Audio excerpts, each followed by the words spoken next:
37. Pois nisso o dito é verdadeiro. Este era um provérbio popular, por cujo uso ele mostrou que muitas pessoas a miúde recebem o fruto do labor de outros, ainda que existia esta diferença. Aquele que trabalhou fica feliz em ver o fruto colhido por outros, enquanto os apóstolos têm os profetas por companheiros de sua alegria. E, no entanto, não se pode inferir disto que os profetas sejam pessoalmente testemunhas ou estejam cientes do que doravante vai acontecer na igreja, pois Cristo não quer dizer nada mais que isto. Os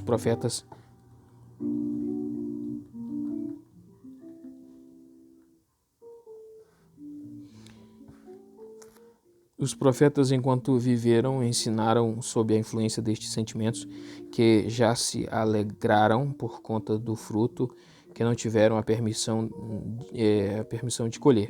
A comparação que Pedro emprega, 1 Pedro 1,12, não é diferente, exceto que ele dirige em sua exortação geralmente a todos os crentes, e Cristo aqui fala somente dos discípulos e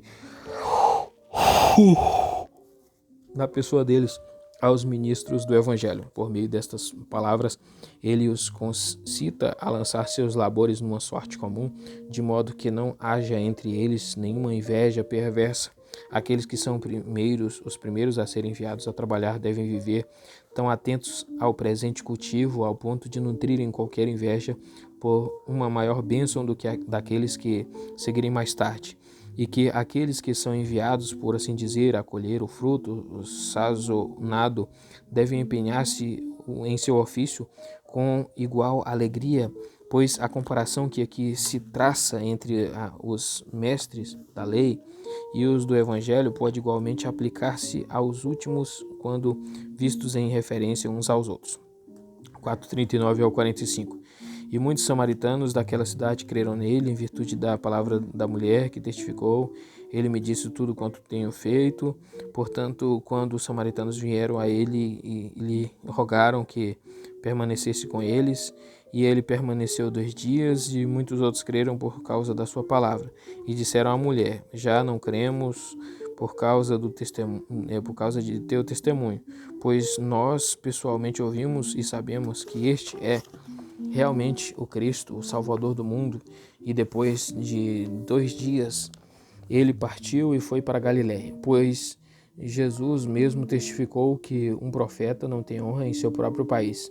E quando chegou na Galiléia, os galileus o receberam, os quais haviam visto tudo o que ele fizeram em Jerusalém no dia da festa, porque tinham também ido à festa. 39. E muitos samaritanos daquela cidade creram nele. Aqui o evangelista relata qual foi o resultado do anúncio da mulher aos seus concidadãos, do que se evidencia que a expectativa em anseio pelo Messias prometido não tivera pouco vigor entre eles. Ora, a palavra crer não é usada com exatidão e significa que se viriam induzidos pelo testemunho da mulher a reconhecer Cristo como profeta. Em alguns aspectos, o germe da fé entra em ação quando as mentes são preparadas para receber a doutrina. Essa iniciação da fé recebe aqui o honroso título fé, com o fim de informar-nos quão sublimemente Deus estima a reverência por sua palavra, quando confere tão grande honra à docilidade dos que ainda não foram ensinados. Ora, sua fé se manifesta neste aspecto, que são possuídos do desejo de progresso e por esta razão desejavam que Cristo permaneça com eles. 41. E muitos outros creram. Do que se segue é evidente que a correspondência de Cristo com o desejo deles era altamente apropriada, pois vemos quanto fruto amadureceu nos 2 dias que ele atendera à solicitação deles. Com este exemplo, somos instruídos que nunca devemos deixar de trabalhar quando temos em nosso poder o avanço do reino de Deus. E se porventura receamos que nossa prontidão em aquecer seja passível de resultados desfavoráveis ou prove a miúde ser inútil, peçamos a Cristo o espírito de conselho para dirigir-nos. A palavra crer é agora usada em sentido distinto, pois ela não significa apenas que estavam preparados para crer, mas que realmente tinham uma fé correta. 42. Por causa de seu testemunho. Embora eu siga Erasmo ao traduzir esta palavra por oratio, testemunho verbal, visto loquela, que os intérpretes antigos usam ser um termo bárbaro, contudo há divirto meus leitores que a palavra grega lalia tem o mesmo significado que o latim loquentia, isto é, conversão ou loquacidade. E os samaritanos parecem gloriar-se de que agora tem um fundamento mais forte que a língua da mulher, a qual é, na maioria das vezes, leviana e trivial. Cremos.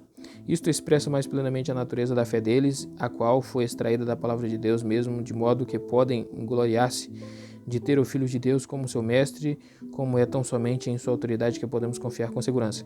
Aliás, na verdade, ele agora não está visivelmente presente, podendo falar-nos boca a boca, mas seja dos lábios de quem for que ouvimos, nossa fé não pode descansar em nenhum outro senão nele mesmo, e de nenhuma outra fonte procede aquele conhecimento que igualmente mencionado, pois o testemunho verbal que procede dos lábios de um mortal de fato pode encher e satisfazer os ouvidos, porém jamais confirma a alma na confiante tranquilidade de salvação, de modo que quem já ouviu pode-se dizer que o mesmo se gloriar em saber.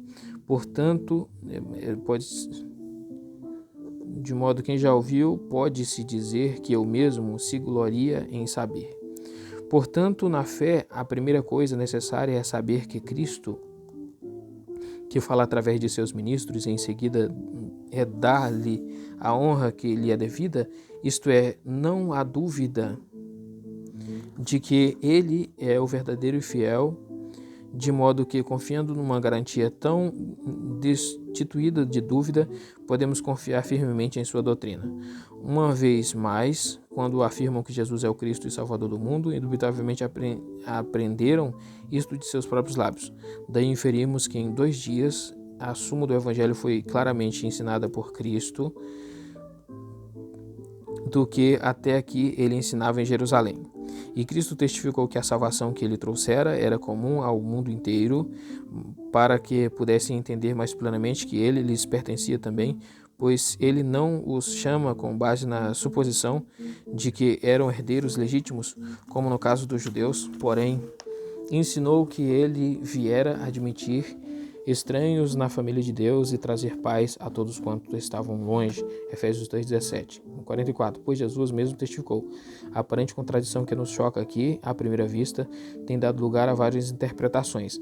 Há um excesso de sutileza na explicação dada por Agostinho, a saber, que Cristo era sem honra entre seus próprios compatrícios, porque ele fizera mais o bem entre os samaritanos em 2 dias do que fizera por um longo tempo entre os galileus, e porque seus milagres ele granjeava mais discípulos em Samaria do que com um grande volume de milagres granjeava na Galileia.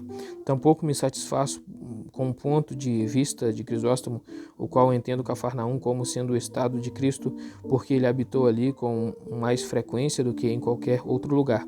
Concordo mais com Cirilo, que afirma que ele deixou a cidade de Nazaré e partiu para uma parte diferente da Galileia, pois os outros 3 evangelistas fazem menção de Nazaré quando relatam este testemunho de Cristo. O significado poderia de fato ser que, enquanto o tempo de plena manifestação ainda não havia chegado, ele decide permanecer oculto em seu estado natal, numa espécie de retiro obscuro.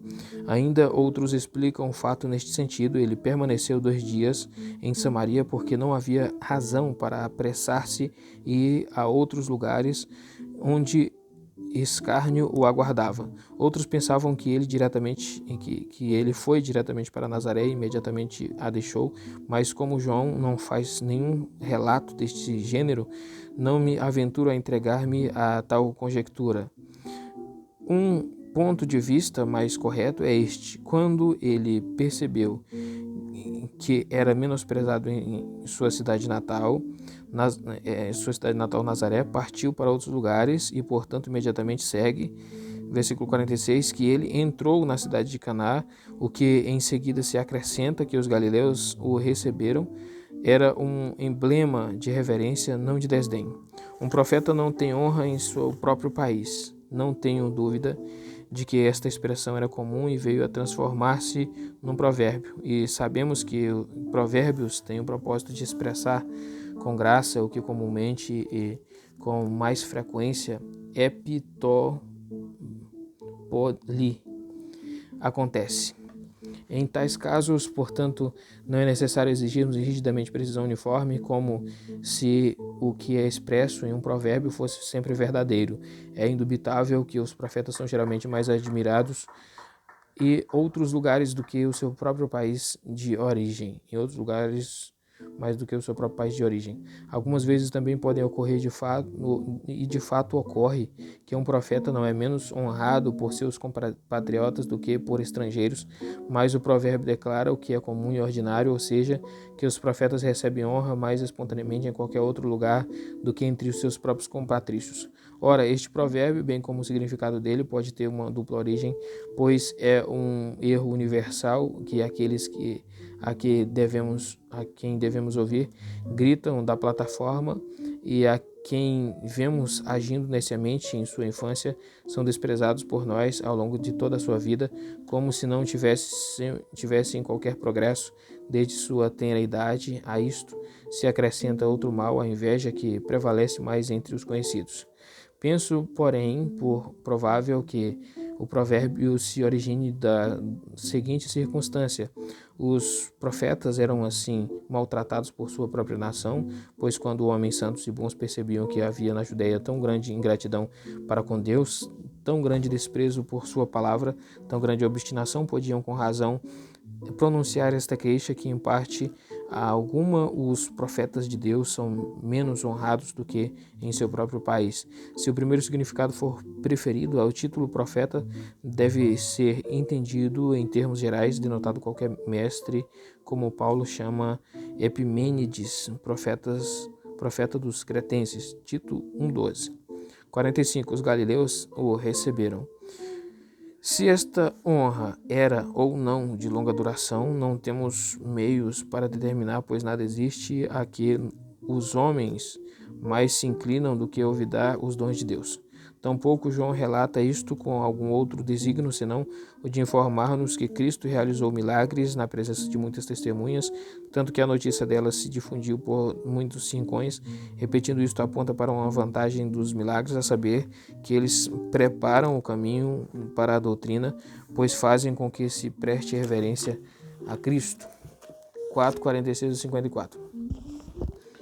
Jesus, pois, foi outra vez para Caná da Galileia, onde transformaram a água em vinho, e havia ali certo nobre cujo filho era enfermo em Cafarnaum. Quando ele ouviu que Jesus viera da Judeia para a Galileia, foi ter com ele e rogou-lhe que descesse e curasse seu filho, porque já estava à morte. Jesus, portanto, lhe disse, Senhor, desce antes que o meu filho morra. Jesus lhe disse, vai, teu filho vive. O homem creu na palavra de Jesus que Jesus lhe falou, e se foi. Enquanto ele ainda descia, seus servos o encontraram e lhe informaram, dizendo, teu filho vive. Então ele lhes perguntou a que hora ele se recuperara, e lhe disseram, ontem à 7ª hora a febre o deixou. O pai, pois, entendeu que era a mesma hora em que Jesus lhe disse, teu filho vive. E ele creu, e toda a sua casa. Jesus fez este segundo milagre quando ia da Judeia para a Galileia. 46. E havia ali certo nobre. Esta é a tradução muito correta, ainda quando Erasmo pensa diferentemente, traduzindo basilicos, por uma palavra latina regulus, que significa pequeno rei. Reconheço, aliás, que naquele tempo davam o nome de reguli, ou pequenos reis, aos que são agora chamados duques ou barões ou condes, mas o estado da Galiléia naquele tempo era tal que não podia pessoa alguma daquela posição habitando em Cafarnaum. Creio ser ele algum nobre da corte de Herodes, pois há alguma plausibilidade na opinião daqueles que pensam que ele foi enviado por César. Isto é expressamente mencionado pelo evangelista em razão da posição deste personagem tornar o milagre ainda mais eminente. 47. Quando ele ouviu que Jesus viera ao recorrer a Cristo em busca de ajuda, essa é alguma evidência de sua fé quando limita o método de Cristo a conceder assistência. Isso mostra quão ignorante ele era, pois ver o poder de Cristo como inseparavelmente conectado à sua presença corporal, da qual é evidente que ele não formara nenhum outro conceito sobre Cristo além deste, que ele era profeta enviado por Deus com autoridade e poder que provam pela realização de milagres ser ele ministro de Deus. Tal erro, ainda que merecedor de censura, Cristo passa por alto, porém o repreende severamente, aliás a todos os judeus em geral, por outra razão, sua excessiva avidez por contemplar milagres. Mas agora sucede que Cristo seja tão áspero quando costumava receber bondosamente outros que queriam milagres?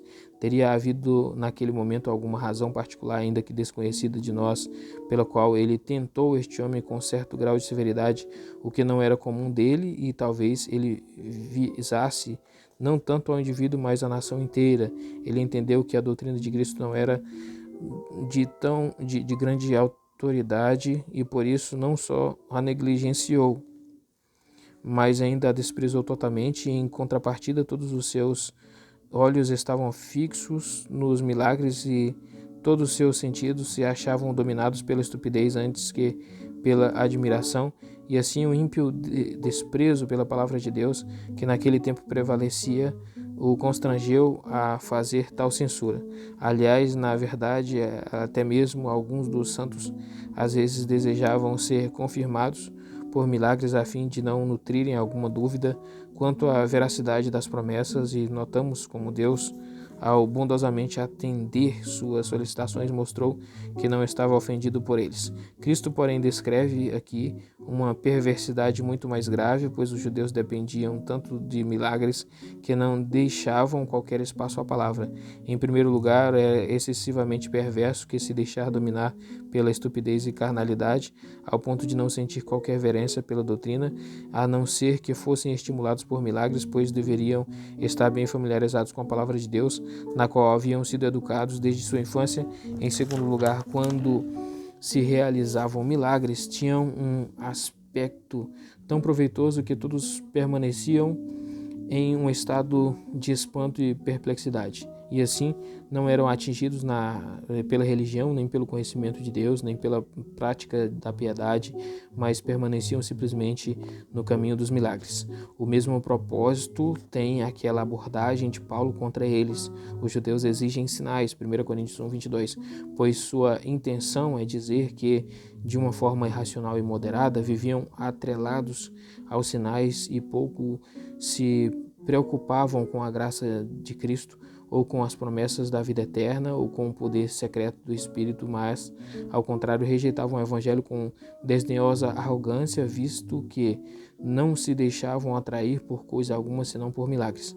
Espero que não haja muitas pessoas nos dias atuais afetadas pela mesma enfermidade, porém nada é mais comum do que este provérbio, que primeiro realizem milagres e então inclinaremos nossos ouvidos à sua doutrina, como se devessem desprezar e desdenhar a verdade de Cristo, e a não ser que a mesma adquira apoio de algum outro setor. Mas ainda que Deus fosse cobri-los com uma grande quantidade de milagres, continuariam falando falsamente, dizendo que acreditam. Algo inusitado e externo tem de ser produzido, porém não serão sequer um mínimo mais atentos à doutrina. 49. Senhor, desce antes que meu filho morra. Já que ele persevera pedindo e por fim obtém que deseja, podemos concluir que Cristo não o reprovou ao ponto de rejeitá-lo totalmente a recusar sua oração, senão que antes agem com o propósito de corrigir aquele erro que obstrua o acesso da fé genuína. E devemos lembrar-nos de minha declaração anterior, a saber que esta era uma reprovação geral do povo com um todo, e não foi peculiarmente dirigida a um só indivíduo. Dessa forma, tudo que é impróprio ou distorcido ou supérfluo em nossas orações deve ser corrigido e removido, para que as atribuições perigosas sejam arredadas do caminho. Ora, os cortesãos geralmente são fastidiosos e arrogantes e não se submetem espontaneamente a um tratamento áspero, porém merece nota de que este homem, humilhado por seu estado de profunda carência e pelo medo de perder seu filho, não se revolta nem murmura quando Cristo lhe fala rudemente, mas enfrenta a reprovação em modesto silêncio. Descobrimos as mesmas coisas também também em nós, pois somos espantosamente sensíveis, impacientes e irritáveis, até que, subjugados pelas adversidades, nos vemos constrangidos a abrir mão de nosso orgulho e desdém. 50. Teu filho vive. A primeira coisa que nos estremece aqui é a espantosa vontade e a concedência de Cristo em suportar ele a ignorância do homem e estender seu poder além do que se esperava. Ele exigiu que Cristo fosse ao local e curasse seu filho. Ele pensava ser possível que seu filho ficasse livre da doença, porém não que ele pudesse ser ressuscitado depois de morto, e por isso ele insiste com Cristo a apressar-se para que a recuperação de seu filho impedisse que eu mesmo morresse. Consequentemente, quando Cristo perdoa a sua ignorância e arrogância, podemos concluir disto o quanto ele valoriza mesmo uma pequena medida de fé. É digno de observação que Cristo, embora não concorde com seu desejo, concede muito mais do que exigiu e esperava, pois testifica da saúde atual de seu filho, e assim a miúde sucede que nosso Pai Celestial, embora não se compactue com nossos desejos em cada particular, continua a aliviar-nos por meio de métodos inesperados para que aprendamos a não prescrever-lhe o que queremos. Ao dizer teu filho vive, sua intenção é que ele fora resgatado do perigo da morte. O homem criou na palavra que Jesus lhe falara. Ao aproximar-se com a convicção de que Cristo era o profeta de Deus, com isto ele estava tão disposto a crer que tão logo ouviu uma única palavra, agarrou-a e fixou em seu coração, ainda que não nutrisse devido respeito para com o poder de Cristo. Contudo, em breve promessa, de repente despertou confiança em sua mente, de tal modo que creu que a vida de seu filho estava contida em uma única palavra de Cristo. E essa é a prontidão com que devemos receber a palavra de Deus. Porém, ele está longe de produzir sempre um efeito tão imediato nos ouvintes, pois quantos extraem algum proveito de muitos sermões, como fez este homem em meio pagão, ao ouvir uma só palavra? Tanto mais devemos nós labutar com zelo para despertar nosso entorpecimento e, acima de tudo, orar para que Deus toque nossos corações de tal maneira que não sejamos menos dispostos a crer do que Ele está pronto e gracioso a prometer. 51. E enquanto ele ainda descia, aqui se descreve o efeito da fé juntamente com a eficácia da palavra, pois como Cristo, com uma palavra, restaura a vida a essa criança que estava morrendo, assim, num instante, o Pai, com sua fé, recupera seu filho são e salvo. Portanto, saibamos que sempre que o Senhor nos oferece seus benefícios, seu poder estará sempre pronto a concretizar tudo o que ele promete, desde que a porta não esteja fechada contra ele por nossa incredulidade. Reconheço que nem sempre sucede e nem mesmo é frequente e comum que Deus exiba instantaneamente seu braço para dar-nos assistência, mas sempre que delongue, ele tem sempre boa razão e uma razão que nos é maravilhosamente vantajosa. Pelo menos isto é indubitável, que longe está ele de delongar-se desnecessariamente, ao contrário, ele luta contra os obstáculos que nós mesmos lançamos no caminho, e por isso, quando não percebemos seu auxílio imediato, consideramos quanto de confiança oculta existe em nós, ou pelo menos quão pequena e limitada é a nossa fé, e não devemos maravilhar-nos se ele se indispõe a permitir que os seus benefícios se percam ou precipitá-los ao léu, senão que decide concedê-los aos que, abrindo o seio de sua fé, se prontificam a recebê-los. E ainda que nem sempre dê assistência ao seu povo da mesma maneira, todavia, em nenhum caso a fé de alguém será infrutífera ou nos impede de experimentar a verdade apresentada pelo profeta, de que as promessas de Deus, ainda quando pareçam tardar, na realidade estão fazendo grande avanço, porque a visão é ainda para o tempo determinado, mas se apressa para o fim e não enganará. se tardar, espera-o, porque certamente virá, não tardará. Abacuque 2:4. 52. Portanto, ele inquiriu deles a pergunta que fez este nobre a seus servos: em que momento seu filho começou a cooperar, obedeceu ao impulso de Deus para que a veracidade do milagre se tornasse ainda mais conspícua, pois por natureza temos uma disposição excessivamente perversa em distinguir a luz do pode de Deus dos labores de Satanás por vários meios, com o fim de ocultar as obras de Deus de nossa vida, e por isso, a fim de poder obter de nós aquele louvor que lhes é devido, devem manifestar-se de tal maneira que não fique lugar algum à dúvida. Portanto, seja qual for a ingratidão dos homens, contudo, esta circunstância não permite que a obra tão magnificente de Cristo seja atribuída ao acaso. 53. E ele creu, bem como toda a sua casa. Pode parecer absurdo que o evangelista mencione isto como ponto de partida de fé naquele homem, cuja fé já havia começado. Tampouco se pode presumir que a palavra crer, pelo menos nesta passagem, se relacione com o progresso da fé, mas é preciso entender que esse homem, sendo judeu e educado na doutrina da lei, já havia obtido alguma prova de fé quando veio a Cristo, e que ele, pois, creu na palavra de Cristo, foi uma fé particular que não se estendeu para além da expectativa pela vida de seu filho. Mas agora ele começou a crer de uma forma diferente, isto é, porque abraçando a doutrina de Cristo, publicamente professou ser um dos seus discípulos. E assim não só crê agora que seu filho será curado pela bondade de Cristo, mas reconhece Cristo como sendo o Filho de Deus e faz uma profissão de fé em seu evangelho. Toda a sua família se une a ele, que era uma evidência do milagre.